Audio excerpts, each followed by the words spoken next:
ইসলাম তালাকের বিধান কিভাবে দিয়েছে? একবারে এক বৈঠকে আপনি 3 তালাক দিয়ে দিবেন আর বিবাহ বিচ্ছেদ হয়ে গেল, অসম্ভব। পরিবার এত খেলতামাশার বস্তু নয় যে আপনি এক বৈঠকে রাগের মাথায় তালাক তালাক তালাক বলে দিলেন আর পরিবার বিচ্ছিন্ন হয়ে গেল, স্বামী স্ত্রীর সম্পর্ক বিচ্ছিন্ন হয়ে গেল।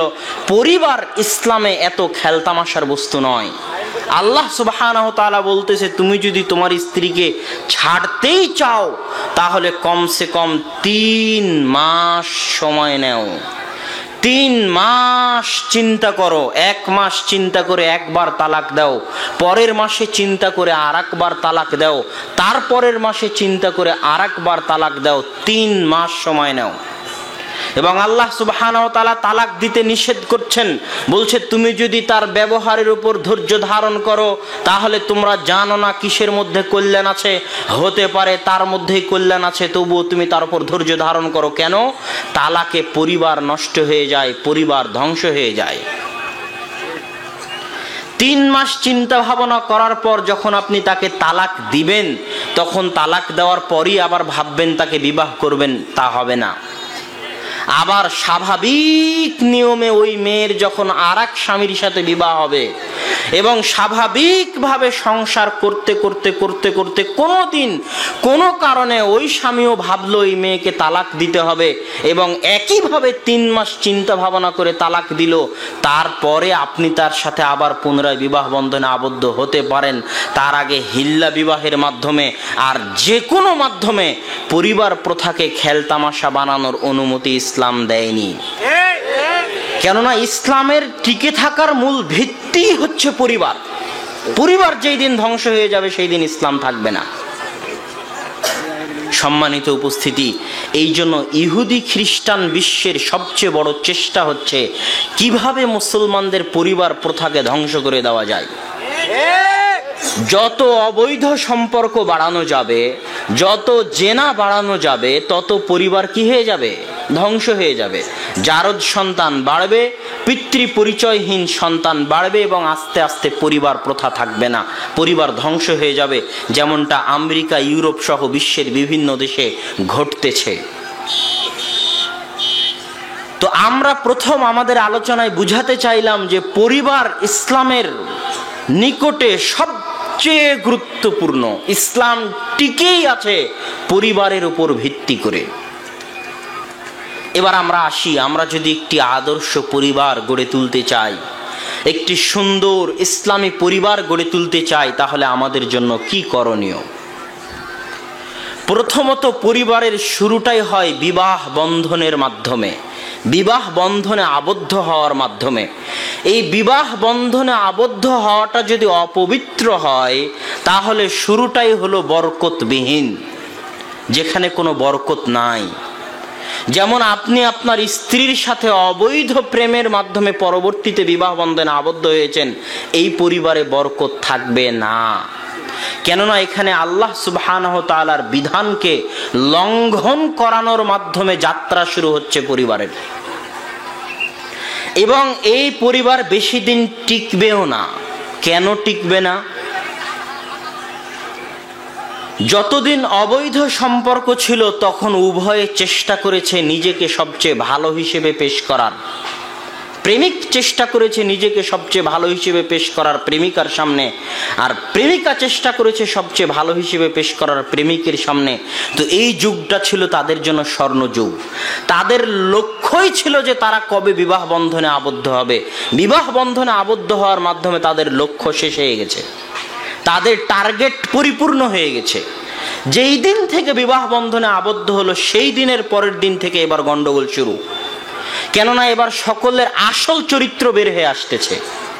এতদিন তো অভিনয় করেছে, এতদিন প্রেমিকও অভিনয় করেছে ভালো হওয়ার, প্রেমিকাও অভিনয় করেছে ভালো হওয়ার, এবং তাদের লক্ষ্য ছিল বিবাহ বন্ধনে আবদ্ধ হওয়া। লক্ষ্য যখন পূরণ হয়ে গেছে, এবার উভয়ের আসল যে প্রকৃত চরিত্র সেটা বের হয়ে এসেছে। এবার ওটা যখন বের হয়ে এসেছে তখন আর এই ছাদের নিচে আর শান্তি নাই, শান্তি পালিয়ে গেছে। আমি মনে হয় বুঝাতে পারছি না আপনাদেরকে। কিন্তু যখন পবিত্র সম্পর্কের মাধ্যমে যাত্রা শুরু হবে তখন সেখানে আল্লাহর পক্ষ থেকে বরকত থাকবে। এক নাম্বার হচ্ছে আল্লাহর পক্ষ থেকে বরকত থাকবে। দুই, স্বামী স্ত্রী উভয়ই যেহেতু পরস্পরের নিকটে অপরিচিত, সেহেতু পরস্পরের মধ্যে যদি উভয়েরই আগে কোনোদিন সম্পর্ক না থাকে, তাহলে পরস্পরের মধ্যে এই চেষ্টা থাকবে নিজেকে কতটা ভালোভাবে পেশ করা যায় স্বামীর সামনে, আর স্ত্রীরও চেষ্টা থাকবে, স্বামীরও চেষ্টা থাকবে নিজেকে কতটা ভালোভাবে পেশ করা যায় স্ত্রীর সামনে।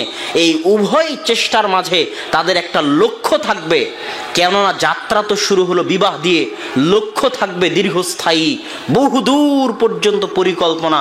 এই দীর্ঘস্থায়ী লক্ষ্য নিয়ে আল্লাহ সুবহানাহু ওয়া তাআলাকে সন্তুষ্ট করার আশায় যখন বিবাহ হবে, তখন তার মধ্যে বরকত থাকবে। এখানে আর একটা কথা আপনাদেরকে বলে রাখি, বিবাহ খেল তামাশার জিনিস নয়, বিবাহ ইবাদত। বিবাহ কি? জোরে বলেন, শেষ মাথা পর্যন্ত। বিবাহ কি? বিবাহ হচ্ছে ইবাদত। রাসূল সাল্লাল্লাহু আলাইহি ওয়াসাল্লাম বিবাহকে সুন্নাত বলেছেন। এই বিবাহের মাধ্যমে আপনি শত শত হাজার হাজার নেকি অর্জনের পথ আপনার সামনে উন্মুক্ত হয়ে যাবে। আপনার রুজি রুটিতে আল্লাহ সুবহানাহু ওয়া তাআলা বরকত দিবেন। রাসূল সাল্লাল্লাহু আলাইহি ওয়াসাল্লাম আপনারা আব্বুর মুখে বহু বক্তব্যে শুনেছেন যে যত সন্তান হবে তত টাকা বেশি হবে, শুনেননি? আর সরকার বলতেছে ছেলে হোক মেয়ে হোক দুটি সন্তানই যথেষ্ট, একটি হলে আরো ভালো, দারিদ্রতার ভয় দেখিয়ে। এবার আমি বলি, কেন বিবাহ বন্ধনের মাধ্যমে আপনার রুজি রুটিতে বরকত হবে? কেন সন্তানের মাধ্যমে আপনার রুজি রুটিতে বরকত হবে? রিজিক দেওয়ার দায়িত্ব হচ্ছে আল্লাহ সুবহানাহু ওয়া তাআলার। আপনার স্ত্রীও পৃথিবী সৃষ্টির 50,000 বছর পূর্বে একটা রিজিক নিয়ে দুনিয়াতে এসেছে। তার কপালে যে রিজিক লেখা আছে, যতদিন বাপের ঘরে ছিল ততদিন তার ওই রিজিকটা বাপের হাত দিয়ে আল্লাহ দিত, কেননা আল্লাহর জিম্মেদারি তার রিজিক পৌঁছানোর। যখন ওই স্ত্রীকে বাপের ঘর থেকে উঠিয়ে আপনি আপনার ঘরে আনলেন, তখন তার কপালে যে রিজিক লেখা আছে ওটা আল্লাহ আপনার হাত দিয়ে দিবে, আপনার রিজিক বাড়বে, কেননা তার রিজিকের দায়িত্ব আপনি উঠিয়েছেন, আর আল্লাহ আপনার হাত দিয়ে তার রিজিক দিবে। যখন একটা সন্তান আপনার ঘরে আসলো, ওই সন্তানও পৃথিবী সৃষ্টির 50,000 বছর পূর্বে তার ভাগ্যে লেখা রিজিক নিয়ে দুনিয়াতে এসেছে। তার রিজিকে যা আছে সেটা আল্লাহ আপনার হাত দিয়ে দিবে, মানে আপনার টাকা বাড়বে। কথা মনে হয় বুঝাতে পারিনি। আপনি যত জনের রিজিকের দায়িত্ব বহন করবেন, সেটা আপনার সন্তান হোক, সন্তানের বাইরে হোক, তত জনের রিজিকের টাকা আল্লাহ আপনার হাত দিয়ে দিবে। রিজিকের দায়িত্ব উঠানো আল্লাহর বৈশিষ্ট্য। বান্দাও যখন আল্লাহর বৈশিষ্ট্য গ্রহণ করে আরেক বান্দার রিজিকের দায়িত্ব উঠায়, তখন তার রিজিকটা আল্লাহ তার মাধ্যমে দেন, আর তার টাকায় বরকত হয়।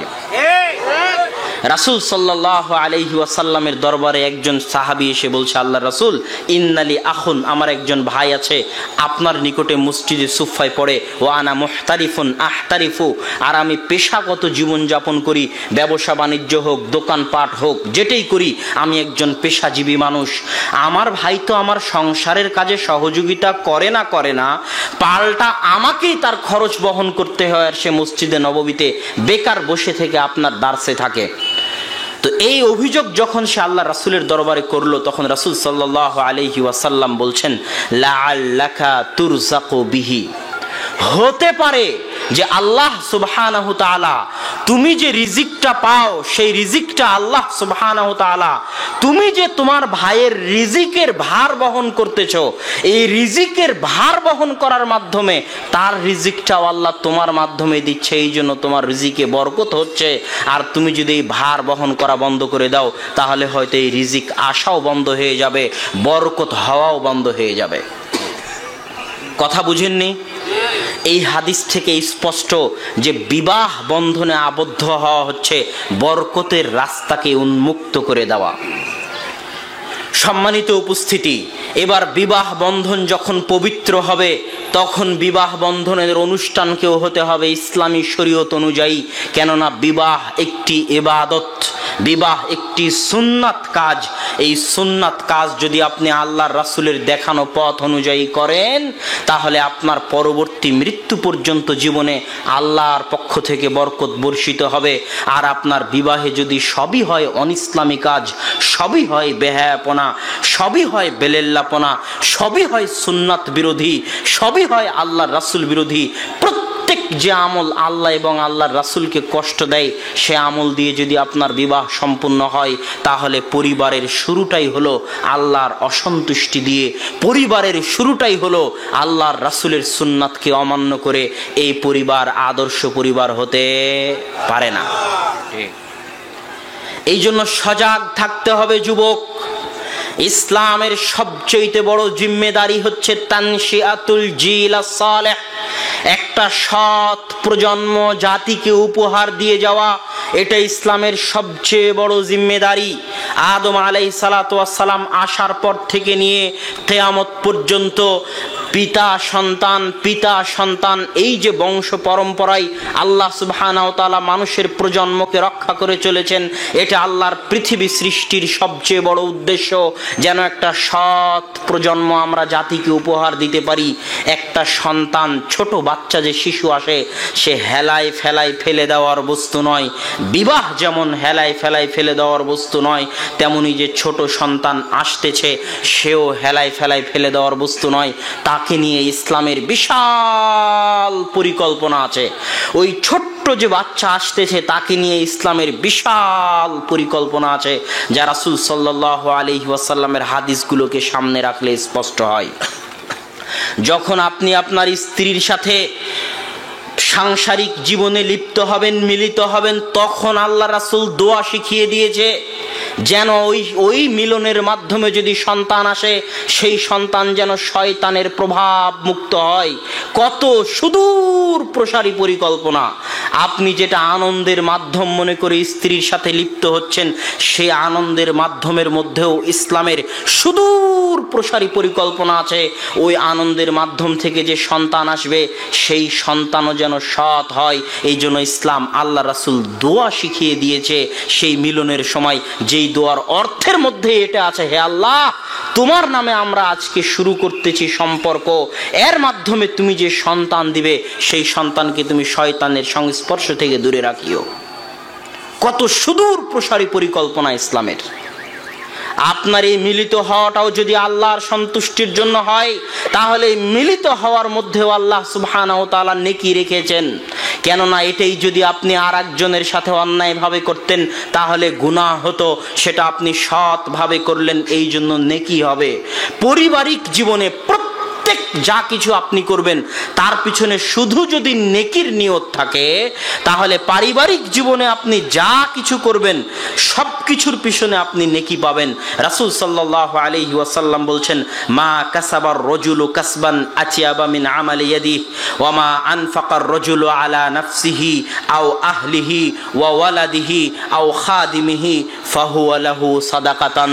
মানুষ যা ইনকাম করে, ওই ইনকামের টাকা থেকে যা নিজের উপর ব্যয় করে, ওই ইনকামের টাকা থেকে যা স্ত্রীর উপর ব্যয় করে, ওই ইনকামের টাকা থেকে যা সন্তানের উপর ব্যয় করে, ওই ইনকামের টাকা থেকে যা খাদেমের উপর ব্যয় করে, সবই আল্লাহর রাস্তায় সাদকা। পারিবারিক জীবনে আপনি যা কিছু করবেন, শুধু যদি নিয়ত শুদ্ধ করেন যে একটা আদর্শ পরিবার গড়তে চাই, একটা সৎ সন্তান মানুষ করতে চাই, তাহলে আপনার সকাল থেকে সন্ধ্যা পর্যন্ত সবকিছুই নেকিতে পরিপূর্ণ। সম্মানিত উপস্থিতি, এবার সন্তান যখন পেটে আসলো, এই সন্তান পেটে আসার পরে সবচেয়ে বড় জিম্মেদারি হচ্ছে মায়ের। মা যদি তার দায়িত্ব পালন করা না বুঝে, পরিবারের গুরুত্ব না বুঝে, সন্তানের গুরুত্ব না বুঝে, তাহলে এটা জাতির ব্যর্থতা, আলেম ওলামার ব্যর্থতা, মায়ের ব্যর্থতা, পরিবারের ব্যর্থতা। মাকে সজাগ এবং সচেতন হতে হবে। কেননা এই 9 মাস 10 দিন ওই পেটে থাকা সন্তান মায়ের রক্ত থেকে খাবার গ্রহণ করে, এই জন্য হায়েজ বন্ধ থাকে। আল্লাহ সুবহানাহু ওয়া তাআলা এমন সিস্টেম করে দিয়েছেন যে নাভিটা কেটে ফেলা হয় জন্মের পরে, ওই নাভির মাধ্যমে মায়ের রক্ত থেকে সন্তানকে খাদ্য সরবরাহ করা হয়। এই 9 মাস 10 দিন যদি মা টিভি সিরিয়ালের সামনে বসে থাকে, এই 9 মাস 10 10 দিন যদি মা সালাত আদায় না করে, এই 9 মাস 10 দিন যদি মা কোরআন না পড়ে, তাহলে যা যা করবে সব কিছুর আসর প্রভাব বৈজ্ঞানিকভাবে এবং ইসলামিকভাবে ওই সন্তানের উপর পড়বে। মা যদি গান বাজনা শুনে, টিভি সিরিয়ালে ব্যস্ত থাকে, সালাত আদায় না করে, তাহলে কুশ্চিনকালেও গর্ভে থাকা ওই সন্তান সৎ সন্তান হওয়ার আশা করা যায় না, হতে পারে না। মাকে এই 9 মাস 10 দিন অত্যন্ত পরহেজগারিতা, অত্যন্ত তাকওয়া অবলম্বন করে চলতে হবে সন্তানের স্বার্থে, যেন তার কোনো কুকর্মের প্রভাব তার নিষ্পাপ সন্তানের উপর না পড়ে। সে কোরআন তেলাওয়াত করুক, 5 ওয়াক্ত সালাত আদায় করুক, গুনাহের কাজ থেকে দূরে থাকুক, ইসলামিকভাবে জীবন যাপন করার চেষ্টা করুক, এগুলোর সব কিছুর প্রভাব তার পেটে থাকা সন্তানের উপর পড়বে। সন্তান যখন দুনিয়াতে ভূমিষ্ঠ হলো, এই সন্তানকে নিয়ে ইসলামের কত পরিকল্পনা আপনি দেখবেন। সন্তান যখন দুনিয়াতে ভূমিষ্ঠ হলো, তখন রাসূল সাল্লাল্লাহু আলাইহি ওয়াসাল্লামের হাসান হাদিস অনুযায়ী, যে হাসান যখন দুনিয়াতে জন্ম হলো, তখন রাসূল সাল্লাল্লাহু আলাইহি ওয়াসাল্লাম তার কানে আজান দিয়েছেন, যেন দুনিয়াতে আসার পর তার প্রথম আওয়াজটা হয় আজান, প্রথম আওয়াজটা যেন হয় আল্লাহু আকবার, আল্লাহর প্রশংসা বাণী, কালেমায়ে শাহাদাত সহ, কালেমায়ে তাইয়্যিবা সহ। আজানের মধ্যে যে বাক্যগুলো আছে, এই বাক্যগুলো কালেমায়ে শাহাদাহ, কালেমায়ে তাইয়্যিবা, আল্লাহর বড়ত্ব বর্ণনা করা, এটাই যেন তার দুনিয়াতে আসার বুকে প্রথম বাক্য হয়।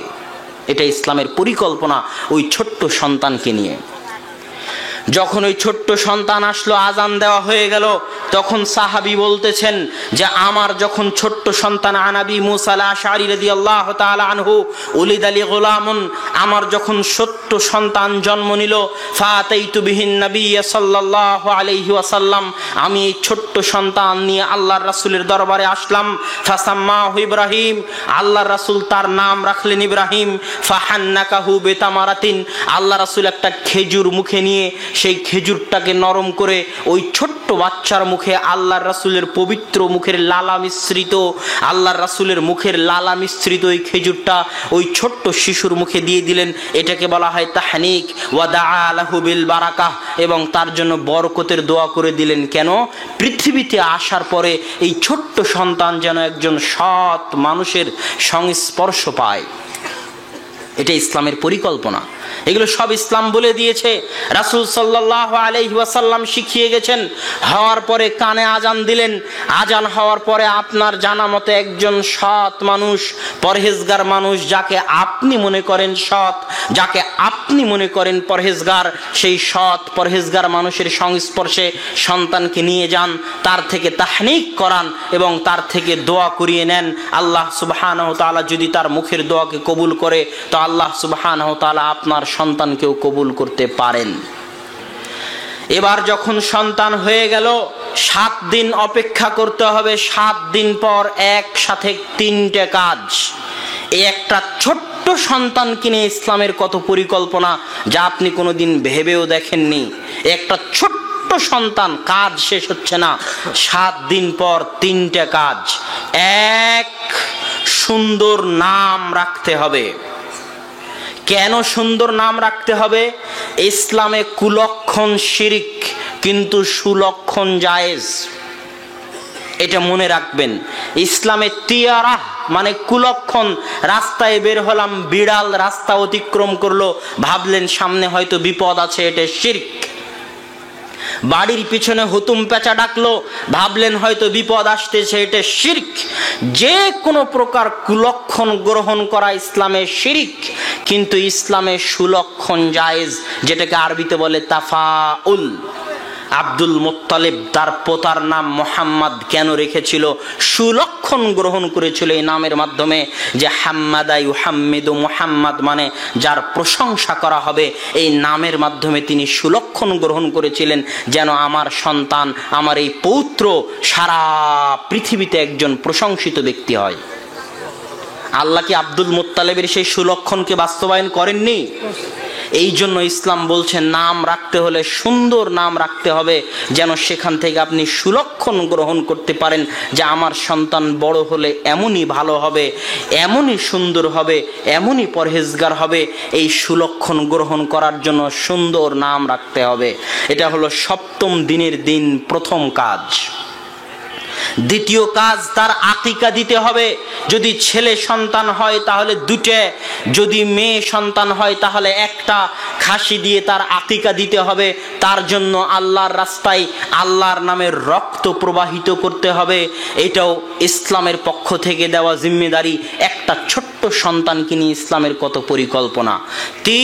তৃতীয় কাজ, ওই দিনে ওই সন্তানের মাথায় যে চুল আছে সেই চুল ব্লেড দিয়ে কামিয়ে ওই চুলের সমপরিমাণ স্বর্ণ বা রৌপ্য আল্লাহর রাস্তায় দান করতে হবে। একদিনে তিনটা কাজ একটা ছোট্ট বাচ্চাকে নিয়ে, কেননা এই ছোট্ট বাচ্চা ইসলামের নিকটে অমূল্য, অনেক গুরুত্বপূর্ণ। কেননা এরাই হবে ভবিষ্যৎ প্রজন্ম। আগামী 10, 15, 20 বছর পর এরাই পৃথিবীকে আবাদ করবে। এদেরকে যদি আমি আপনি সৎ করে গড়ে তুলতে না পারি তাহলে এর জবাব কিয়ামতের মাঠে আমাকে এবং আপনাকে দিতে হবে। এই জন্য একটি সৎ, সঠিক, আদর্শ প্রজন্ম রেখে যাওয়া ইসলামের অনেক বড় গুরুত্বপূর্ণ জিম্মেদারি। এই সন্তান যখন 7 দিন পার হয়ে গেল, 7 দিন পার হওয়ার পর আপনাকে মনে রাখতে হবে পৃথিবীতে আসা প্রত্যেক সন্তান অনুকরণ প্রিয়। মানুষ যখন ছোট থাকে তখন যা কিছু শিখে সব অনুকরণের মাধ্যমে শিখে। আমি এবং আপনি আজকে বাংলা বলতেছি, বাংলা বলতে পারতেছি, এটা কোনো মাস্টার, স্কুল, কলেজের টিচার আমাদেরকে শিখায়নি। ছোটবেলা আল্লাহ সুবহানাহু ওয়া তাআলা ওই সন্তানের মধ্যে এটা অ্যাচিভ করার, অর্জন করার ক্ষমতা আল্লাহ দিয়ে পাঠিয়েছেন, যা পৃথিবীর কোনো সৃষ্টিজীবকে আল্লাহ সুবহানাহু ওয়া তাআলা দেননি। মানুষ রোবট বানায় ঠিক আছে, কিন্তু ওই রোবটের 14 গোষ্ঠীর ক্ষমতা নাই যে ওই রোবট নিজে থেকে কিছু শিখবে। কিন্তু আল্লাহ মানব সন্তানকে, আদম সন্তানকে, ওই ছোট্ট বাচ্চাকে এমন শক্তি দিয়ে পাঠিয়েছেন যে ওই ছোট্ট বাচ্চা আল্লাহ সুবহানাহু ওয়া তাআলার পাঠানো শক্তির বদৌলতে দেখে দেখে সবকিছু শিখে ফেলে, অনুকরণের মাধ্যমে সবকিছু শিখে ফেলে। আমরা সবাই আজ যে বাংলা বলতে পারতেছি, এটা মায়ের কোলে শুয়ে থেকে থেকে, মায়ের কাছ থেকে শুনে শুনে অনুকরণের মাধ্যমে শিখে ফেলেছি। এটা আল্লাহ প্রদত্ত ওই সন্তানের মধ্যে শক্তি, অ্যাচিভ করার, অর্জন করার শক্তি। এই 2.5-3 বছর সময় পর্যন্ত সন্তান পিতামাতাকে যা করতে দেখবে তাই করবে। এই 2.5-3 বছর পর্যন্ত পিতামাতাকে অনেক সজাগ এবং সচেতন থাকতে হবে। সন্তান যদি কান্নাকাটি করে আর আপনি গান বাজানোর মাধ্যমে কান্না বন্ধ করেন, সেই সন্তান ভবিষ্যতে আদর্শ সন্তান হতে পারে না।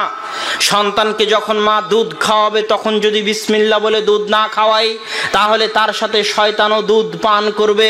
ওই সন্তান ভবিষ্যতে আদর্শ সন্তান হতে পারে না। আপনার ইনকাম যদি হারাম ইনকাম হয় আর সেই হারাম ইনকাম থেকে সন্তানকে খাওয়ান, তাহলে তার প্রভাব ওই সন্তানের উপর পড়বে। আপনি এবং আপনার স্ত্রী যদি সালাত আদায় না করেন, সকালে ঘুমিয়ে থাকেন, তাহলে সব কিছু ওই সন্তান অদৃশ্য থেকে আমাকে, আপনাকে এবং আপনার স্ত্রীকে দেখে শিখবে। আপনি এবং আপনার বাড়িতে যা কিছু ঘটবে, যদি টিভি চলে, মোবাইল চলে, তাহলে সব কিছু দ্বারা সে প্রভাবিত হবে এবং তখন থেকেই তার ভালো এবং মন্দ হওয়ার রাস্তা সে আলাদা করে নেবে। সম্মানিত উপস্থিতি, এই জন্যই 2.5 থেকে 4 বছর এই সময়টা হচ্ছে সবচেয়ে গুরুত্বপূর্ণ। এবার যখন সন্তানের বয়স 5, 6, 7 হয়ে গেল, তখন আবার রাসূল সাল্লাল্লাহু আলাইহি ওয়াসাল্লামের হাদিস যে এই সন্তানকে আদব কায়দা শিখাতে হবে। কি কি আদব কায়দা শিখাতে হবে তা রাসূল সাল্লাল্লাহু আলাইহি ওয়াসাল্লামের বিভিন্ন হাদিস থেকে স্পষ্ট হয়। রাসূল সাল্লাল্লাহু আলাইহি ওয়াসাল্লামের পাশে একটা ছোট্ট বাচ্চা খাবার খাচ্ছে। রাসূল সাল্লাল্লাহু আলাইহি ওয়াসাল্লাম বলছেন, ইয়া গোলাম সাম্মিল্লাহ ওয়াকুল বিয়ামিনিক ওয়াকুল মিম্মা ইয়ালিক। সহিহ বুখারীর হাদিস। হে ছোট বাচ্চা, বিসমিল্লাহ বলে খাবার শুরু করো, ডান হাত দিয়ে খাবার গ্রহণ করো। হাদিসে রাসূল সাল্লাল্লাহু আলাইহি ওয়াসাল্লাম বলছেন, মুরু আওলাদাকুম বিসসালাতি ওয়া হুম আবনাউ 7 সিনিন। তোমরা তোমাদের সন্তানদেরকে সালাতের আদেশ দাও যখন তাদের বয়স 7 বছর। ওয়াজরিবুহুম আলাইহা, এবং তাদেরকে পিটাও সালাতের জন্য যখন তাদের বয়স 10 বছর। ওয়াফাররিকু বাইনাহুম ফিল মাদাজি', এবং তাদের বিছানা আলাদা করে দাও। দুটো হাদিস। তৃতীয় হাদিস, এই সময় রাসূল সাল্লাল্লাহু আলাইহি ওয়াসাল্লাম হাসান এবং হোসাইনের খাতনা করিয়েছেন, যেটাকে আমরা বলি মুসলমানি করানো। এই সময়টা 5 থেকে নিয়ে 7-8 বছর সময়। এই সময় হচ্ছে সন্তানের প্রথম মদিনা ইসলামী বিশ্ববিদ্যালয়, এই সময়টা হচ্ছে সন্তানের প্রথম জামিয়া সালাফিয়া, এই সময়টা হচ্ছে সন্তানের প্রথম স্কুল, এই সময়টা হচ্ছে সন্তানের প্রথম মাদ্রাসা। এই সময়ে যদি পিতামাতা আদব কায়দা শিখাতে না পারে, এই সময়ে যদি পিতামাতা আদর্শ সংস্কৃতি শিক্ষা দিতে না পারে, ভবিষ্যতে পৃথিবীর কোনো প্রতিষ্ঠান আল্লাহ দয়া না করলে তাকে আর আদর্শ শিখাতে পারবে না। এই সময় তার পিতামাতাই হচ্ছে তার প্রথম শিক্ষা প্রতিষ্ঠান। এই সময় পিতামাতাকে সজাগ এবং সচেতন ভূমিকা পালন করতে হবে। সে সন্তানকে কি কি শিখাতে পারে? সন্তানকে 1 নম্বরে শিখাবে তাওহীদ, কেননা এই তাওহীদ হচ্ছে ওই সন্তানের প্রথম খাদ্য। তাকে আল্লাহ পাঠিয়েছে, তাকে আগে আল্লাহর সাথে তার সম্পর্ক তৈরি করে দিতে হবে। তাকে সৃষ্টি করেছে আল্লাহ, সবার আগে তার সম্পর্ক কার সাথে তৈরি করে দিতে হবে? আল্লাহ সুবহানাহু ওয়া তাআলার সাথে। না হলে সে রাস্তা হারিয়ে ফেলবে যদি আল্লাহর সাথে সম্পর্ক না থাকে। আর আল্লাহর সাথে সম্পর্ক থাকলে সে কোনোদিন রাস্তা হারাবে না। তাকে তাওহীদ শিখাতে হবে, আল্লাহর উপর বিশ্বাস শিখাতে হবে, আল্লাহর অস্তিত্বের জ্ঞান তাকে দিতে হবে, আল্লাহ কোথায় আছে সেটা তাকে বলতে হবে, আল্লাহ সব কিছু দেখছে সেটা তাকে বলতে হবে, সে ভালো কাজ করলে আল্লাহ সওয়াব দিবে, নেকি দিবে সেটা বলতে হবে, সে গুনাহের কাজ করলে আল্লাহ সুবহানাহু ওয়া তাআলা শাস্তি দিবেন সেটা তাকে বলতে হবে। সে যদি বিপদে আপদে পড়ে তাহলে ভয় পাওয়ার দরকার নাই, আল্লাহ সাথে আছে সেটা তাকে শিখাতে হবে। জিন শয়তান মানুষ কিছুই থেকে ভয় পাওয়ার দরকার নাই, আল্লাহ তার সাথে আছে, আল্লাহ সাহায্য করবে, আল্লাহর উপর ভরসা করা শিখাতে হবে। এক কথায় সার্বিকভাবে ওই ছোট্ট সন্তানের সম্পর্ক আল্লাহর সাথে গড়ে দিতে হবে। 2, ওই সন্তানকে 18 বছর বয়স পর্যন্ত তার হাতে মোবাইল দেওয়া যাবে না, তার সামনে টিভি রাখা যাবে না। বাড়িতে টিভি রাখলে বের করে ফেলে দিতে হবে যদি আদর্শ পরিবার গড়তে চান। ওই সন্তানের হাতে মোবাইল দেওয়া যাবে না। পিছনে দিয়ে দিন। ওই সন্তানের হাতে মোবাইল দেওয়া যাবে না 18 বছর বা 20 বছর বয়স পর্যন্ত। আর বাড়িতে টিভি রাখা যাবে না যদি আদর্শ এবং সৎ সন্তান হিসেবে গড়ে তুলতে চান। তাহলে দ্বিতীয়ত কি শিখাতে হবে? দ্বিতীয়ত ওই সন্তানকে শিখাতে হবে নবীদের কাহিনী, সালাফদের কাহিনী। আপনার স্ত্রী যখন সন্তানকে নিয়ে ঘুমায়, 5 বছরের, 6 বছরের, 4, 4.5 বছরের ছোট্ট শিশু, তখন তাকে আগডুম বাগডুম কিস্সা কাহিনী না শুনিয়ে, আম পাতা জোড়া জোড়া এই জাতীয় আলতু ফালতু কবিতা মুখস্থ না করিয়ে, নতুন নতুন পায়রাগুলি এই জাতীয় অপ্রয়োজনীয় কবিতা মুখস্থ না করিয়ে ওই সন্তানকে শোনাতে হবে নবীদের কাহিনী।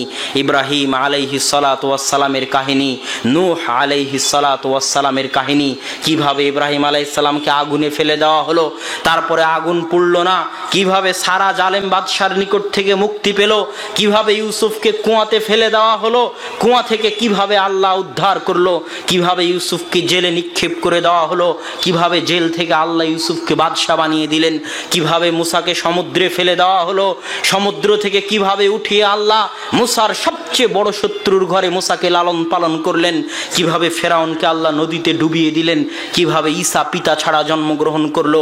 এই যে নবীদের বিশাল কাহিনী রয়েছে, এই প্রত্যেক কাহিনী ওই ছোট্ট সন্তানকে শোনাতে হবে। ওই ছোট্ট অবস্থায় তার অন্তরে এই কাহিনীগুলো গেঁথে যাবে এবং মরা পর্যন্ত এই কাহিনীগুলো তাকে প্রভাবিত করবে এবং সৎ পথে চলতে সহযোগিতা করবে। এটা হচ্ছে দ্বিতীয় কাজ। তৃতীয় কাজ হচ্ছে ওই সন্তানের সামনে আদর্শ পেশ করতে হবে। ওই সন্তানের সামনে আদর্শ পেশ হওয়ার সবচেয়ে বড় যোগ্য হচ্ছে তার পিতা।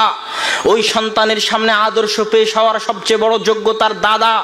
ওই সন্তানের সামনে আদর্শ পেশ হওয়ার সবচেয়ে বড় যোগ্য তার নানা। ওই সন্তানের সামনে আদর্শ পেশ হওয়ার তার সবচেয়ে বড় যোগ্য তার মা। সে তার মা, নানা, দাদাকে যদি আদর্শ হিসেবে গ্রহণ করতে না পারে, তাহলে তার সৎ পথে পথে ফিরে আসা কঠিন আছে।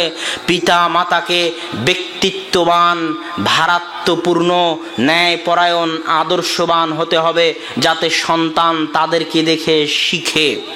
আমি ব্যক্তিগতভাবে আমার নানাকে দেখে অনেক কিছু শিখেছি। আমার নানাকে আমি কোনোদিন দেখিনি তিনি জুমার দিন কোনোদিন তার আগে কোনো মুসল্লি মসজিদে পৌঁছে গেছে, এটা আমি আমার জীবনে কোনোদিন দেখিনি। মসজিদে জুমার দিন 9টা সাড়ে 9টার মধ্যে তিনি সবার আগে পৌঁছতেন, কোনোদিন দেখিনি। রমাজানে তিনি এতেকাফ মিস করেছেন। বহুদিন তাকে দেখেছি গরম ভাতে হাত দিয়ে কান্না করতে। এই যে যখন সন্তানের সামনে একটা আদর্শ থাকে, যাকে দেখে সে অনুকরণ করতে শিখে, তাকে আদর্শ মনে করে, তখন সন্তানের সৎ পথে থাকা ভালো হয়। এখানে আর একটা কথা বলি, আপনি বলেন আপনার সন্তান আপনার কথা শুনে না। কেন কথা শুনে না? তার সবচেয়ে বড় কারণ হচ্ছে আপনার ব্যক্তিত্ব নাই, আপনার ভারাত্ব নাই, আপনার ভিতরে আত্মসম্মান বোধ নাই, আপনার ভিতরে আত্মমর্যাদা বোধ নাই। আপনি আপনার আদর্শ দিয়ে সন্তানকে প্রভাবিত করতে পারেননি, এই জন্য সন্তান আপনার কথা শুনে না। স্বামী স্ত্রী উভয়ের মাঝে ব্যক্তিত্ব, আদর্শ, ভারাত্ব থাকতে হবে। ব্যক্তিত্ব, আদর্শ, ভারাত্ব যদি স্বামী স্ত্রীর মধ্যে না থাকে, তাহলে দিনে রাতে 24 ঘন্টায় 100 বার আই লাভ ইউ বললেও ওই সংসার টিকার সম্ভাবনা, ওই সংসার আদর্শ পরিবার হওয়ার সম্ভাবনা খুব কম। পিতা যখন বাসায় ঢুকবে, তখন পিতার ব্যক্তিত্ব, আদর্শ, ভারাত্ব এত হবে যে সন্তানেরা পিতার আশা দেখে ভয়ে থরথর করে কাঁপবে। এর নাম পিতার ভারাত্ব, এর নাম পিতার ব্যক্তিত্ব। এই রকম ব্যক্তিত্বপূর্ণ পিতা ছাড়া, এই রকম ভারাত্বপূর্ণ পিতা ছাড়া আপনি আপনার সন্তানকে আপনার নিয়ন্ত্রণে রাখতে পারবেন না। আপনি যদি ভ্যালুলেস পিতা হন, আদর্শহীন পিতা হন, নিজেই সিগারেট খান, নিজেই সালাত আদায় করতে যান না, তাহলে আপনার সন্তান আপনাকে দেখে আর কি বা শিখবে? আপনি হচ্ছেন ব্যর্থ পিতা। আপনার স্ত্রীও যদি আপনার সন্তানকে প্রভাবিত করতে না পারে, তাহলে আপনার স্ত্রীও হচ্ছে ব্যর্থ মা। এই জন্য বহুদিন আব্বু বলেছে, জন্ম দিতে পারলেই পিতা হওয়া যায় না, জন্ম দিতে পারলেই মা হওয়া যায় না। পাগলিও বাচ্চা জন্ম দিতে পারে।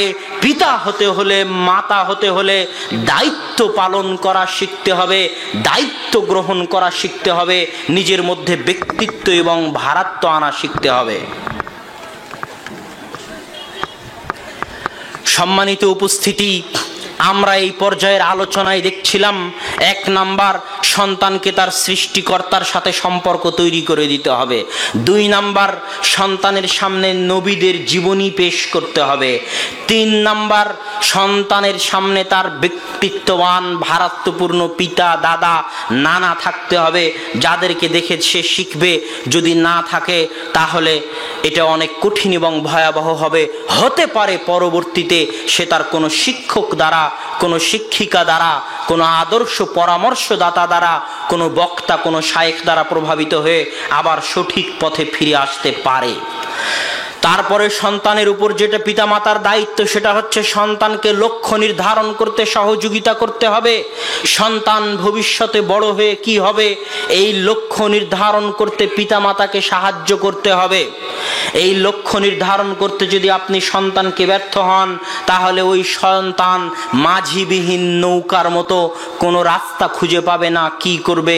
তার সামনে লক্ষ্য ঠিক করে দিতে হবে এবং সেই লক্ষ্য অনুযায়ী তাকে সামনে আগাতে হবে। যদি লক্ষ্য হয় সন্তানকে আলেম বানানো, যদি লক্ষ্য হয় সন্তানকে দাঈ বানানো, তাহলে সন্তানকে কি করবেন? এখানে আর একটা কথা বলে রাখি, সন্তানকে আপনি যাই বানান না কেন, সন্তানকে আপনি ডাক্তার বানান, ইঞ্জিনিয়ার বানান, কম্পিউটার বিজ্ঞানী বানান, আলেম বানান, দাঈ বানান, আউয়ালু তালিমিন আলা ওয়াজহিল আরজ তুআল্লিমু ওয়ালাদাক হুয়াল কোরআন।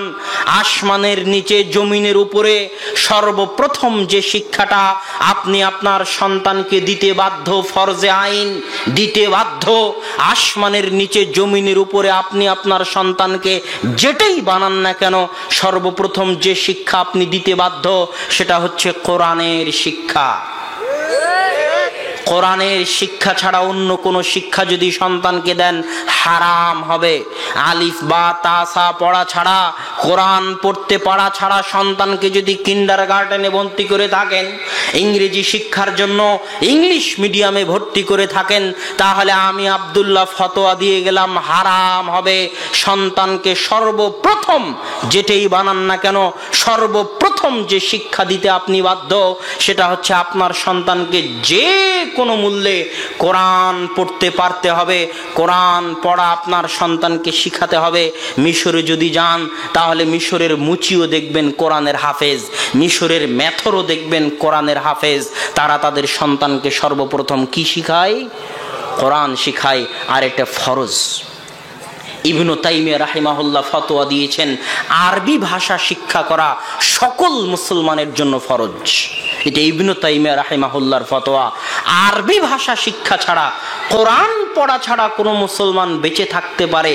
কোনো মুসলমান বেঁচে আছে আর সে নিজেকে মুসলিম বলে পরিচয় দিচ্ছে, এটা ভাবাই বড় কঠিন, এটা ভাবাই অনেক দুরূহ। তাই সর্বপ্রথম যে শিক্ষা আপনি আপনার সন্তানকে দিবেন সেটা হচ্ছে কোরআনের শিক্ষা।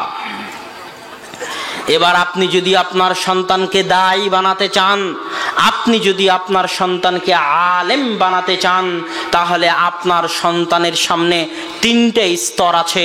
এই তিনটা স্তর অতিক্রম করলে আপনার সন্তান দায়ী হবে, আপনার সন্তান আলেম হবে। এই স্তরটুকু সংক্ষেপে বলে আমরা আবার ফিরে আসতেছি। 1 নাম্বার স্তর হচ্ছে কোরআন পড়তে জানা, রিডিং, আলিফ বা তা সা রিডিং পড়তে জানা। 2 নাম্বার স্তর হচ্ছে কোরআন বা আরবি ভাষা জের জবর পেশ ছাড়া পড়তে পারা। আরবি ভাষাতে জের জবর পেশ কোনোদিন ছিল না। বাংলাতে যেমন আপনারা হিস্যিকার, দীর্ঘিকার, আকার একার ব্যবহার করেন, কল্পনা করেন আরবি ভাষাটা এরকম আকার একার, হিস্যিকার, দীর্ঘিকার ছাড়াই একটা ভাষা, যেখানে হিস্যিকার দীর্ঘিকার লেখা হয় না। যখন অনারবরা এই দীর্ঘিকার হিস্যিকার ছাড়া পড়তে পারলো না, তখন হাজ্জাজ বিন ইউসুফ জের জবর পেশ আবিষ্কার করলেন যাতে অনারবেরা পড়তে ভুল না করে। এই জন্য দ্বিতীয় ধাপ হচ্ছে আপনার সন্তানকে জের জবর পেশ ছাড়া আরবি পড়তে এবং বুঝতে পারতে হবে। এটা অনেক কঠিন ধাপ। তৃতীয় ধাপ হচ্ছে, এই ধাপ অতিক্রম করার পর ইসলামের জ্ঞানের যে শাখাগুলো আছে, ইসলামের জ্ঞানের অনেক শাখা আছে। ফিকহ আছে, উসুলে ফিকহ আছে, হাদিস আছে, উসুলে হাদিস আছে, তাফসির আছে, উসুলে তাফসির আছে, বালাগাত আছে, মান্তিক আছে, ফালসাফা আছে। এই রকম যত শাখা প্রশাখা আছে, সব শাখা প্রশাখার উপর তাকে মৌলিক জ্ঞান ওস্তাদের নিকট হাসিল করতে হবে, শিক্ষকের নিকট হাসিল করতে হবে। এতদূর পর্যন্ত পৌঁছে যাওয়ার পর, এটা হলো তৃতীয় ধাপ। এই ধাপ অতিক্রম করার পর আপনার সন্তানের সামনে আলেম হওয়ার রাস্তা এমনি খুলে যাবে, আলেম হওয়ার দুয়ার এমনি উন্মোচন হয়ে যাবে। সন্তানকে আলেম বানানোর ইচ্ছা পোষণ করা ভালো, উচিত। কেন? আলেমরাই রাসূল আল্লাহ সুবহানাহু তাআলার ভাষা অনুযায়ী ইন্নামা ইয়াখশাল্লাহু মিন ইবাদিহিল উলামা, আল্লাহ সুবহানাহু তাআলার বান্দাদের মধ্যে আল্লাহকে সবচেয়ে বেশি ভয় করে জ্ঞানীরা, আল্লাহকে সবচেয়ে বেশি ভয় করে আলেমরা। ইস্তাগফিরু লাহু, একজন তালেবুল ইলমের জন্য ক্ষমা প্রার্থনা করে। পানির নিচে থাকা হুত মাছ, পানির পেটে থাকা মাছ আর মাটির পেটে থাকা নামলা, পিঁপড়া পর্যন্তই তালেবুল ইলমের জন্য ক্ষমা প্রার্থনা করে। তাজাউল মালায়েকা, মালায়েকা ফেরেশতারা আজনিহাতাহা, তাদের পর বিছিয়ে দেয় ওই তালেবে ইলমের সম্মানে। আপনি মারা গেলে কিছুই আপনার সাথে যাবে না, তবে 3টে জিনিস যেতে পারে। তার মধ্যে একটা ওয়ালাদুন সালেহ, যদি সৎ সন্তান রেখে যান। এখানে সৎ সন্তান বলতে গিয়ে আগের একটা কথা মনে পড়লো। ওই যে 5, 6, 7 বছরে আপনি আপনার সন্তানকে আদর্শ শিখাবেন বলছিলাম, ওখানে একটা কথা বলতে ভুলে গেছি। আপনি যদি আপনার সন্তানকে বিসমিল্লাহ বলা শিখাতে পারেন, আপনি যদি আপনার সন্তানকে বাড়িতে ঢুকলে আসসালামু আলাইকুম বলতে হয় এটা শিখাতে পারেন, আপনি যদি আপনার সন্তানকে ডান হাত দিয়ে খেতে হয় এটা শিখাতে পারেন, আপনি যদি আপনার সন্তানকে ঘুমের দোয়া শিখাতে পারেন, আপনি যদি আপনার সন্তানকে বাড়ি থেকে বের হওয়ার দোয়া শিখাতে পারেন, আপনি যদি আপনার সন্তানকে গাড়িতে উঠার দোয়া শিখাতে পারেন, তাহলে মরা পর্যন্ত আপনার সন্তান যতদিন সালাম দিবে, যতদিন বিসমিল্লাহ বলবে, আপনি তার ওই বিসমিল্লাহ আসসালামু আলাইকুম বলার নেকি কবরে বসে পেতে থাকবেন। আপনি আপনি যদি আপনার সন্তানকে সালাত শিক্ষা দেন, আপনি যদি আপনার সন্তানকে সূরা ফাতিহা পড়া শিখান, তাহলে আপনার সন্তান যতদিন বেঁচে থাকবে ততদিন যা সালাত আদায় করবে, ততদিন যতবার কোরআন পড়বে, সূরা ফাতিহা পড়বে, তার নেকি আপনি কবরে বসে পেতে থাকবেন। এত বড় নেকির দরজাটা, এত বড় নেকির হাতটা আপনি কেন আর একজন শিক্ষককে দিবেন? কেন আপনি একজন মৌলবীকে দিবেন? কেন আপনি একজন হুজুরকে দিবেন? আপনি আপনার সন্তানকে আদর্শ শিখান, আপনি আপনার সন্তানকে বিসমিল্লাহ বলা শিখান, আপনি আপনার সন্তানকে হাত ধরে মসজিদে নিয়ে যান, মসজিদের সাথে সন্তানের সম্পর্ক তৈরি করে দিন। আপনার সন্তান দোকানের মিষ্টির দোকানের রাস্তা চিনে, আপনার সন্তান সিনেমা হলে যাওয়ার রাস্তা চিনে, আপনার সন্তান খেলার মাঠে যাওয়ার রাস্তা চিনে, আপনার সন্তান কোথায় বিপিএল এর জুয়া হয় সেখানে যাওয়ার রাস্তা চিনে, কিন্তু আপনার সন্তান মসজিদের রাস্তা চিনে না। আপনার সন্তানের সাথে মসজিদের সম্পর্ক তৈরি করে দিতে হবে। একটা ইসলামী সমাজ মসজিদের সাথে সম্পর্ক ছাড়া কল্পনা করা যায় না। একটা ইসলামী সমাজ মসজিদের সাথে সম্পর্ক ছাড়া কল্পনা করা যায় না। মসজিদ কোনো ছোটখাটো বিষয় নয়। একটা সন্তানের আদর্শবান হওয়ার পিছনে মসজিদের বিরাট ভূমিকা আছে। মসজিদ কত বড় বিষয় আমি আপনাকে বুঝাই। রাসূল আল্লাহ সুবহানাহু ওয়া তাআলা ইব্রাহিমকে বলছেন, আন তাহির বাইতি লিত-তাইফিন। ইব্রাহিম হচ্ছে আবুল আম্বিয়া, নবীদের পিতা। ইব্রাহিমের পর থেকে নিয়ে মুহাম্মদ সাল্লাল্লাহু আলাইহি ওয়াসাল্লাম পর্যন্ত কোন নবী ইব্রাহিম আলাইহিস সালাতু ওয়াস সালামের বংশের বাইরে আসেননি, কোন নবী আসেননি। এত বড় মহান সম্মানিত সকল নবীর পিতা হওয়ার পরেও আল্লাহ ইব্রাহিমকে বলছেন, ইব্রাহিম তোমরা বাপ বেটা মিলে কাবা ঘর ঝাড়ু দাও, তোমরা বাপ বেটা মিলে কাবা ঘর সাফ করো, তোমরা বাপ বেটা মিলে কাবা ঘর মুছো। মানে নবীদের কাজ হচ্ছে মসজিদের খাদেম হওয়া, নবীদের কাজ হচ্ছে মসজিদ পরিষ্কার করা। ওই গ্রামের যে খাদেম বেতন দিয়ে রেখেছেন তাকে আপনি ছোট মনে করেন, অসম্ভব। মসজিদ পরিষ্কার করা নবীদের কাজ। মারিয়াম আলাইহিস সালাতু ওয়াস সালামের নাম শুনেছেন? ঈসা আলাইহিস সালাতু ওয়াস সালামের মা মারিয়াম ছিলেন মসজিদের খাদেমা। মসজিদ সাফ করা, মসজিদ পরিষ্কার করা ছিল মারিয়ামের কাজ। পৃথিবীর সর্বশ্রেষ্ঠ মহিলাদের একজন। মসজিদের ভূমিকা ইসলামে অনেক অনেক গুরুত্বপূর্ণ এবং সীমাহীন। ইসলামের সবকিছু মসজিদ কেন্দ্রিক। ওই যে একটা হাদিস আমি মাঝে মাঝে বলে থাকি, রাসূল সাল্লাল্লাহু আলাইহি ওয়াসাল্লাম বলেছেন, লা ইয়াহিল্লু দামু মরিইন মুসলিমিন ইল্লা সালাসা। তিন শ্রেণীর মুসলমানের রক্ত হালাল, তথা মুসলমানের রক্ত হারাম। কেউ মুসলমানকে মারতে পারবে না। কেমন হারাম? যেমন কাবা ঘর। কাবা ঘর ভাঙলে আল্লাহ যত না কষ্ট পান, একটা মুসলিমকে হত্যা করলে আল্লাহ তার চেয়ে বেশি রাগান্বিত এবং কষ্ট পান। তো মুসলমানের রক্ত হারাম, কিন্তু তিন শ্রেণীর মুসলমানের রক্ত হালাল। এক, যে আরেকজন মুসলমানকে হত্যা করেছে। দুই, যে বিবাহিত অবস্থায় জেনা করেছে। তিন, যে জামাত ছেড়ে দিয়েছে। এই জামাত ছেড়ে দেওয়া মানে কি? জামাত ছেড়ে দেওয়া মানে আমার আপনার বানানো দল নয়, আমার আপনার বানানো সংগঠন নয়, যে আজকে আমি তাবলিগ জামাত করলাম কাল ছেড়ে দিলাম তাই আপনি আমাকে হত্যা করবেন। আজকে আমি জামাতে ইসলাম করলাম কালকে ছেড়ে দিলাম আপনি আমাকে হত্যা করবেন, তা নয়। এই জামাতের দুটো অর্থ। একটা অর্থ হচ্ছে ইসলামী খেলাফতের খলিফার অধীনে, বৈধ শাসকের শাসনের অধীনে একসাথে থাকা, তার বিরুদ্ধে বিদ্রোহ না করা, বাগাওয়াত না করা। যারা বিদ্রোহ করবে তাদেরকে বলা হবে খারিজি। খারিজি মানে খারেজ আনিল জামাআহ, যে জামাত থেকে বের হয়ে গেছে, বৈধ শাসকের আনুগত্য থেকে বের হয়ে গেছে। শাসক চাইলে তাকে হত্যা করতে পারবে। আল্লাহ রাসূল বলে গেছেন, লাকতুলান্নাহুম কাতলা সামুদ। যারা জামাত ছেড়ে দেয় এই খারিজিদের, আমি যদি মুহাম্মদ পেতাম তাহলে তাদেরকে সামুদ জাতির মতো হত্যা করতাম। এটা গেল জামাতের একটা অর্থ। জামাতের আরেকটা অর্থ হচ্ছে ইসলাম একটা সংগঠনের মতো, ইসলাম নিজেই একটা সংগঠনের মতো। এই সংগঠনের নেতা হচ্ছে মুহাম্মদ সাল্লাল্লাহু আলাইহি ওয়াসাল্লাম। এই সংগঠনের কেন্দ্র হচ্ছে মক্কা এবং মদিনা। এই সংগঠনের বাৎসরিক চাঁদা, আপনার সংগঠন আওয়ামী লীগ বিএনপি করতে হলে মাসিক বাৎসরিক চাঁদা দিতে হয়। আর ইসলাম নামক সংগঠনের সদস্য থাকতে হলে বছরে আপনাকে যাকাত আদায় করতেই হবে, যদি যাকাত আদায় করার সাধ্য আপনার থাকে। আর মাসিক ইয়ানত যত পারেন দিবেন, দান সাদকা যত পারেন করবেন, কেননা আপনার পকেটের টাকা আপনার নয়, ওটা আল্লাহর দেওয়া রিজিক। মিম্মা রাযাকনাহুম ইউনফিকুন। আল্লাহ বলছেন, আমি তোমাদেরকে রিজিক দিয়েছি, সেখান থেকে যত ইচ্ছা দান করবেন। দান যদি না করেন তাহলে বলে আল্লাহ বখিলের টাকা, কৃপণের টাকা যে দান করে না, অন্য রাস্তা দিয়ে বের করে নেয়, বিপদে ফেলার মাধ্যমে বের করে নেয়, অ্যাক্সিডেন্ট দেওয়ার মাধ্যমে বের করে নেয়, কেস কোর্ট কাচারির মাধ্যমে বের করে নেয়। এই জন্য দান করুন, দুনিয়াবি এবং পরকালীন বিপদ থেকে বেঁচে যাবেন ইনশাআল্লাহ। কি বলছিলাম? যে ইসলাম একটি সংগঠন। ইসলাম এই সংগঠনের নেতা মুহাম্মদ সাল্লাল্লাহু আলাইহি ওয়াসাল্লাম, কেন্দ্র মক্কা মদিনা, বাৎসরিক কিয়ানত যাকাত আর বার্ষিক সম্মেলন হজ। যদি ইসলামের এই সংগঠনের সদস্য থাকতে চান আর আপনার হজ করার তৌফিক থাকে, তাহলে একবার এই বার্ষিক সম্মেলনে আপনাকে হাজিরা দিতেই হবে। এবার ইসলামের শাখা অফিস, ইসলামের শাখা অফিস হচ্ছে সারা পৃথিবীতে ছড়িয়ে ছিটিয়ে থাকা প্রত্যেকটা মসজিদ। প্রত্যেকটা মসজিদ হচ্ছে ইসলামের শাখা অফিস। আপনি যদি নিজেকে ইসলাম নামক সংগঠনের সদস্য রাখতে চান, তাহলে দিনে 5 বার এই মসজিদে আপনাকে হাজিরা দিতে হবে। যদি আপনি মসজিদের সাথে সম্পর্ক না রাখেন, সমাজের মসজিদের সাথে আপনার সম্পর্ক না থাকে, তাহলে আপনি খারেজানিল জামা, আপনিও জামাত ছেড়ে দিয়েছেন। শাসক চাইলে আপনাকেও হত্যা করতে পারে। কেননা ইসলামের কেন্দ্রের শাখা অফিসের সাথে আপনার সম্পর্ক নাই। তো শাখা অফিসের সাথে আপনার সম্পর্ক নাই মানে আপনি আর মুসলমান নাই।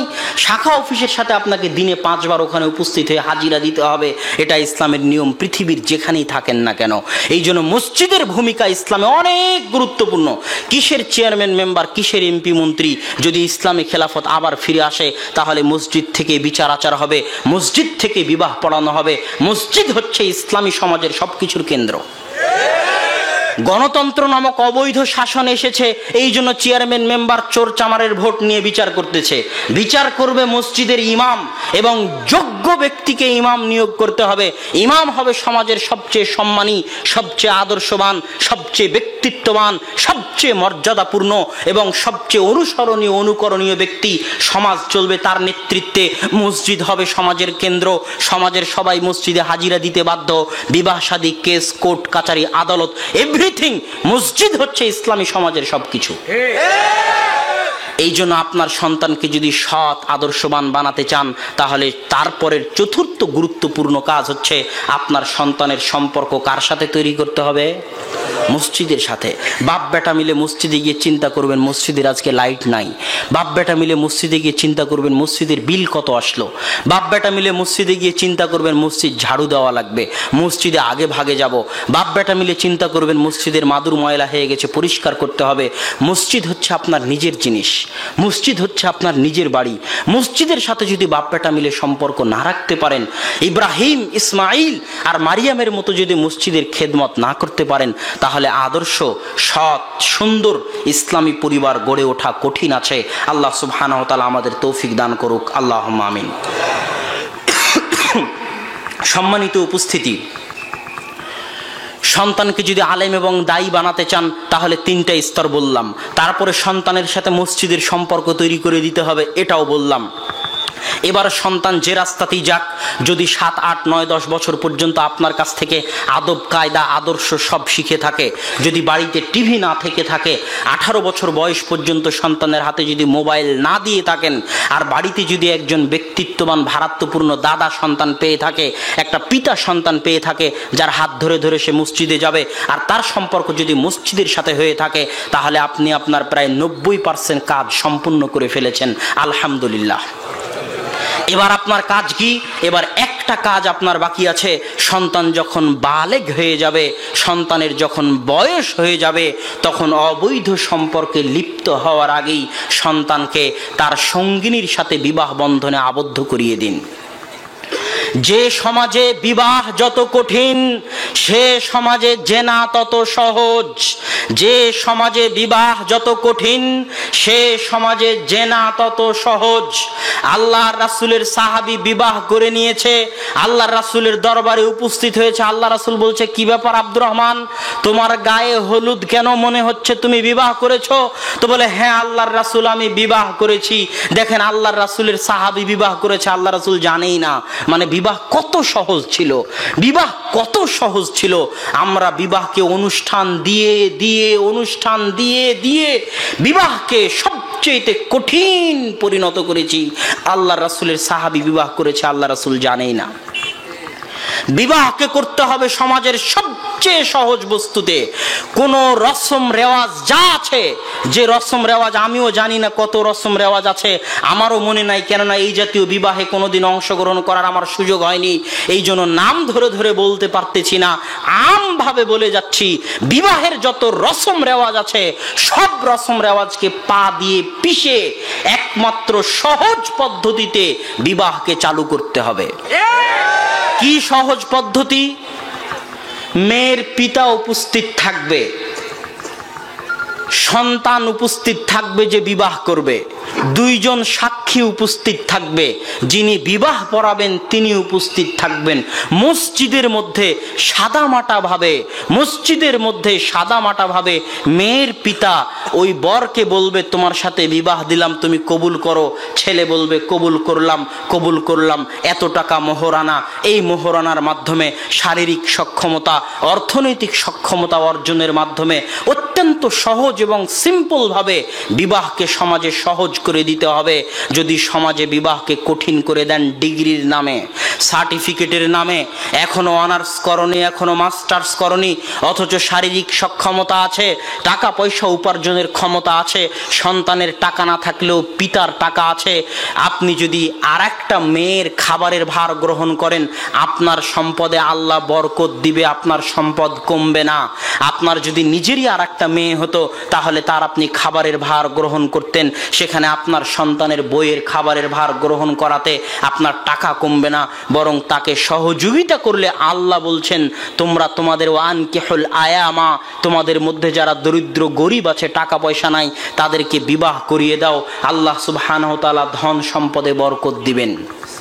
তাই বিবাহকে সহজ করে দিন, বিবাহকে রসম রেওয়াজ থেকে মুক্ত করে সন্তানকে দ্রুত বিবাহ দিন। যদি সন্তানকে দেরিতে বিবাহ দেন তাহলে যত দেরিতে বিবাহ দিবেন ততদিন পর্যন্ত সন্তান যা গুনাহ করবে সব গুনাহের ভাগীদার আপনি হবেন। অতএব এই শেষ যে কাজটা, এই কাজটা আপনাকে করতে হবে বিবাহ দিয়ে দেওয়ার পর, বালেগ হয়ে যাওয়ার পর, প্রাপ্তবয়স্ক হয়ে যাওয়ার পর। সন্তানের হিসাব সন্তানের, আপনার হিসাব আপনার। এবার তার নতুন পরিবার শুরু হলো, সে এবার নিজের পরিবারের জিম্মেদার, সে তার জিম্মেদারি পালন করবে। আপনি আপনার জিম্মেদারি সম্পূর্ণ করে দিয়েছেন, বিবাহ দেওয়ার আগ পর্যন্ত আপনি জিম্মেদারি থেকে মুক্ত নন, সব কিছুর জন্য আপনাকে হিসাব দিতে হবে। সম্মানিত উপস্থিতি, এখানে আর দুই একটা গুরুত্বপূর্ণ কথা বলে আজকের বক্তব্যের ইতি টানব। সন্তান, এখানে পরিবার কাকে বলে, এখানে আর একটা জিনিস বুঝতে হবে, সেটা হচ্ছে পরিবার কাকে বলে। যখন সন্তানকে বিবাহ দিবেন তখন ওটা তার নিজের পরিবার, যখন সন্তানকে বিবাহ দিবেন ওটা তার নিজের পরিবার। 3-4 ভাই মিলে একসাথে বাপের অধীনে থাকতে হবে এবং সবার এক পরিবার হতে হবে, এই মতবাদে ইসলাম বিশ্বাসী নয়। বিবাহ হওয়ার পর সবার আলাদা আলাদা স্বাধীন পরিবার, তবে পিতামাতার সাথে থেকে প্রত্যেক ভাইয়ের ইনকাম আলাদা হতে হবে, ইনকাম এক জায়গায় হবে, এটাও ইসলামের বিধান নয়।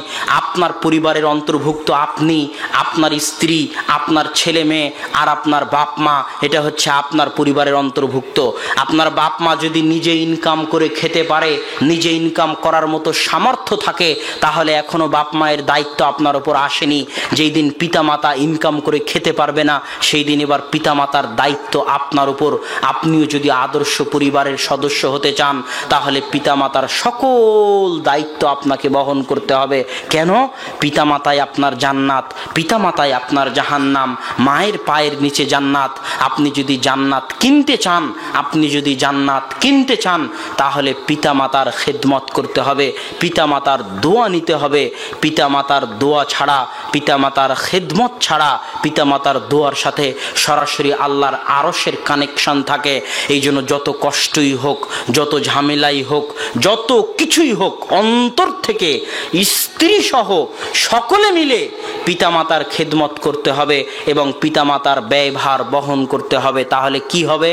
আপনার সন্তানও আপনার থেকে শিখবে, সেও আপনার ব্যয়ভার বহন করবে যখন আপনি বার্ধক্য অবস্থায় থাকবেন। আর জান্নাত অর্জনের এটা অনেক বড় মাধ্যম। আর যখন পিতামাতার দোয়া থাকবে তখন সন্তানেরা পরবর্তী বংশধর হেফাজতে থাকবে।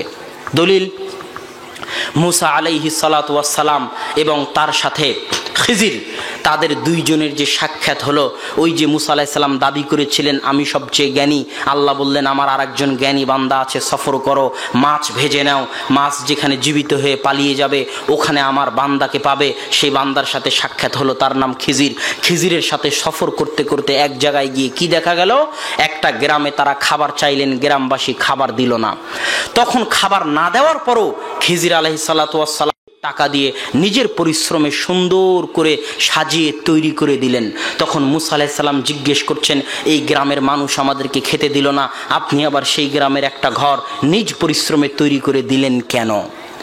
তখন খিজির আলাইহিস সালাম বলছে, আপনার সাথে আমার আর সম্পর্ক থাকলো না, সম্পর্ক শেষ। তবে আমি কি কি কারণে কাজগুলো করলাম তা আপনাকে বলে যাচ্ছি। এই যে আমি ঘরটা ঠিক করলাম, এটার কারণ কি জানেন? কানা আবাওয়াহুমা সালিহা, এখানে দুই এতিম সন্তানের সম্পদ আছে, আর এই এতিম সন্তানের পিতামাতা ছিল সৎ। বুঝাতে পারিনি মনে হয়।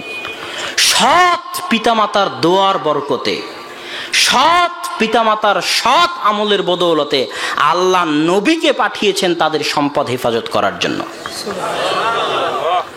আপনার পিতামাতার যদি আপনি দোয়া নিতে পারেন, আপনার পিতামাতা একটা ছোট্ট বিষয় বাকি থেকে গেছে, সেটা হচ্ছে যদি দুই ভাই মিলে একই বাড়িতে থাকে পিতামাতার সাথে, তাহলে অবশ্যই ভাবির সাথে ভাইয়ের পর্দা করতে হবে।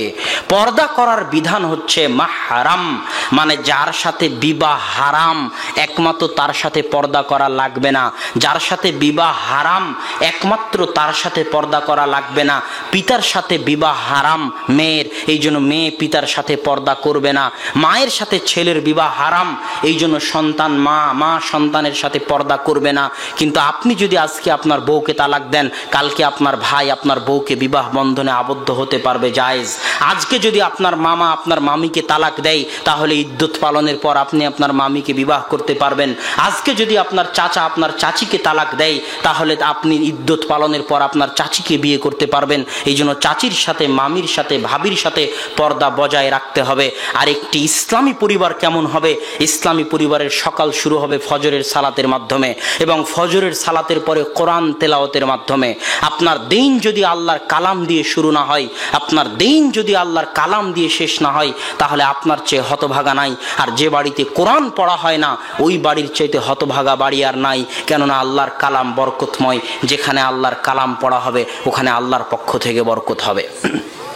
5 ওয়াক্ত সালাতে সন্তানকে সাথে করে নিয়ে মসজিদে যেতে হবে, এটা একটি আদর্শ পরিবারের বৈশিষ্ট্য। এবং আদর্শ পরিবারের আরো বৈশিষ্ট্য হচ্ছে অপচয় করা যাবে না, হিসাব করে খরচ করতে হবে। কেননা রুজি রুটি আল্লাহ সুবহানাহু ওয়া তাআলার পক্ষ থেকে আসে।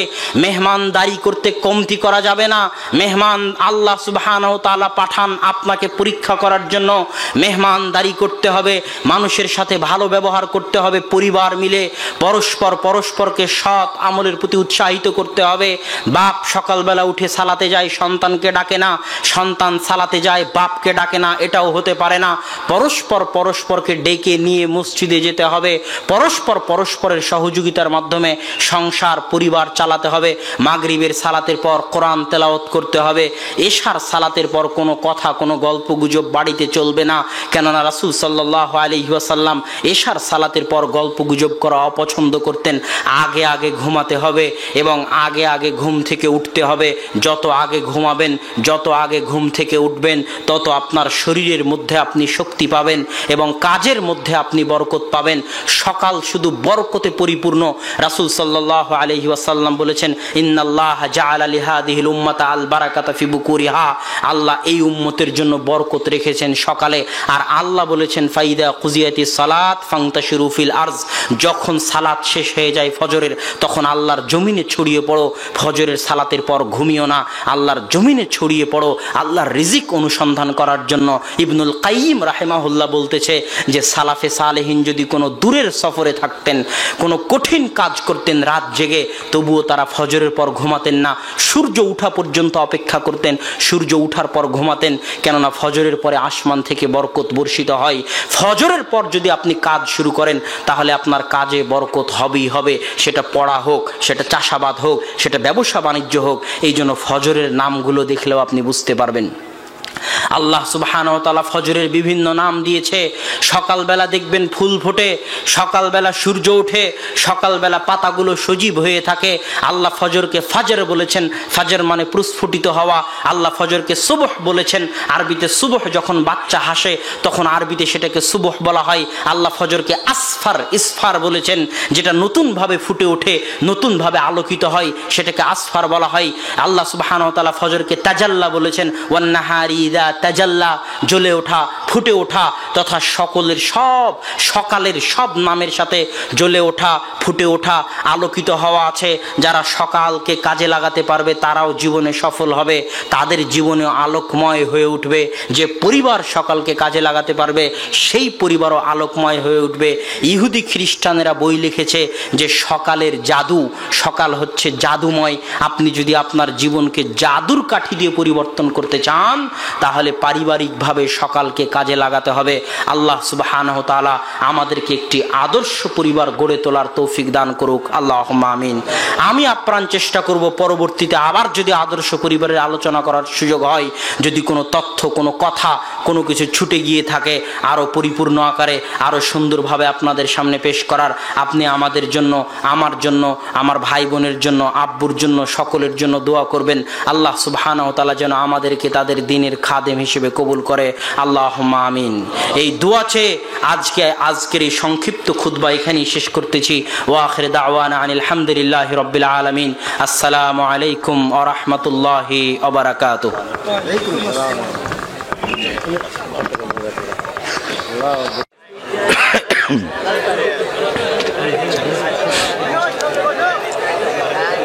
আসসালামু আলাইকুম ওয়া রাহমাতুল্লাহ।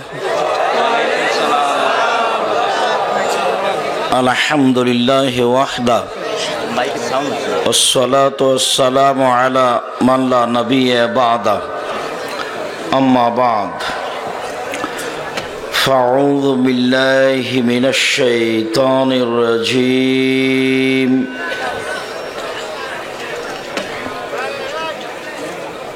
ويخرون للأذقان يبكون ويزيدهم خشوعا. عن أبي هريرة رضي الله تعالى عنه قال خطب رسول الله صلى الله عليه وسلم خطبة ما سمعت مثلها قط. فقال رسول الله صلى الله عليه وسلم لو تعلمون ما أعلم لبقيتم كثيرا ولزهدتم قليلا. رواه البخاري ومسلم.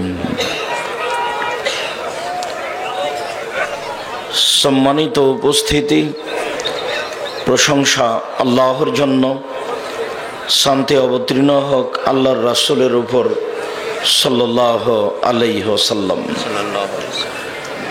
আজকের দিনই বৈঠকে সংক্ষিপ্ত সময়ে বক্তব্যের বিষয় আল্লাহ ভীতি, আল্লাহকে ভয় করা সম্পর্কে আল্লাহর দরবারে কান্নাকাটি করে কিছু বলা সম্পর্কে এক গুরুত্বপূর্ণ সংক্ষিপ্ত তথ্যবহল বিবরণের চেষ্টা করব ইনশাআল্লাহুল আজিজ। সম্মানিত উপস্থিতি,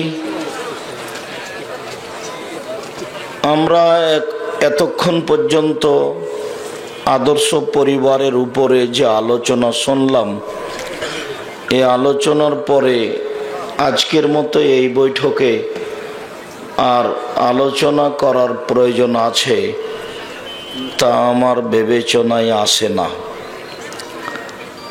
আর আদর্শ পরিবারের আলোচনা এমনটা হয় তা আমার আজকের পূর্বেও জানা ছিল না।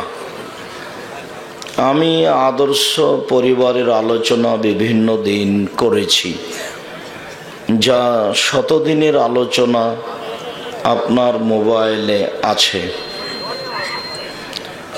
তবে আমি হয়তোবা পরিবার সুন্দর করে কিভাবে গড়ে তোলা যায় তা এত সুন্দর করে এভাবে পেশ করতে পারিনি। আমি আপনাদেরকে দিনী ভাই ও বোন হিসাবে আজকের জন্য জোরালো অনুরোধ যে আজকের বিষয়টি আপনারা মাঝে মধ্যেই পরিবার নিয়ে শোনার ও জানার ও মানার চেষ্টা করবেন। আল্লাহ আপনাদের তৌফিক দান করুক, আল্লাহুম্মা আমিন। আজকের আলোচনাটা আপনারা সবাই বিভিন্নভাবে মুসলিম জাতির সামনে, বাঙালিদের সামনে, পৃথিবীর বাঙালিদের সামনে বারবার পেশ করার যে কোনো মাধ্যম পথ অবলম্বন করবেন। আশা করা যায় যে মানুষ যদি আদর্শ পরিবার গড়ে তুলব মনে করে এই আলোচনাটা মূল্যায়ন করে, তাহলে তারা অনেক পথ, সহজ পথ পাবে বলে আমরা আশাবাদী। মর্মে আপনাদের কাছে এই আলোচনা আরও গুরুত্ব সহকারে একাধিকবার শোনা ও জাতির সামনে পেশ করার জন্য আন্তরিকভাবে অনুরোধ রইল। সম্মানিত দিনী ভাই বোন, আপনাদের কাছে আমাদের আরও জোরালো দাবি যে আপনাদের সন্তানের জন্য যতদূর সম্ভব প্রাণপণে চেষ্টা করুন, দোয়া করুন।